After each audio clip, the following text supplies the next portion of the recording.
Following protests here in Omaha, community leaders are looking at how they can shift that energy to something positive. Reporter Sydney Gray shows us some groups and initiatives working toward making Omaha a better place to live.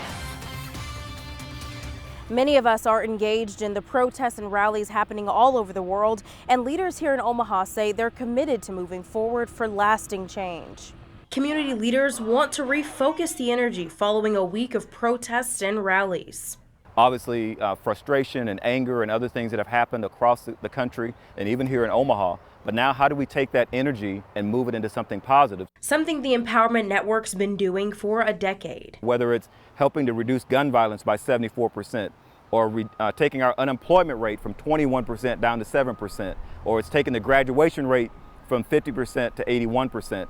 That was all done by not just one agency or one organization, but many really looking at what is my role, what can I do, what is my part, and then putting those together and aligning the effort overall. Founder Willie Barney says they've worked to improve community police relations, employment, and housing revitalization. There's also weekly Omaha 360 meetings, a violence prevention initiative in partnership with police, and their Step Up program connecting students with jobs and internships.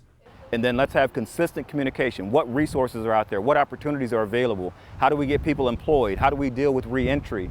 All of those components together with organizations and individuals leading each part is where we've been able to make that progress. Get involved with an organization, volunteer with an organization because the work goes. And now it's time for our policy people, our elected officials, our people in leadership to start listening to those who are doing the work. Barney says it's time to update transformation plans, focusing on youth and young adults and emerging leaders like Jasmine Harris, who says it all starts with policy change. Ring their phones, blow up their emails. I think that is how we move forward. And it has to be a collaborative and collective effort. When we have the different organizations who are working on the same thing but not talking to each other, I think that really is now the time for everybody to pull together and move forward.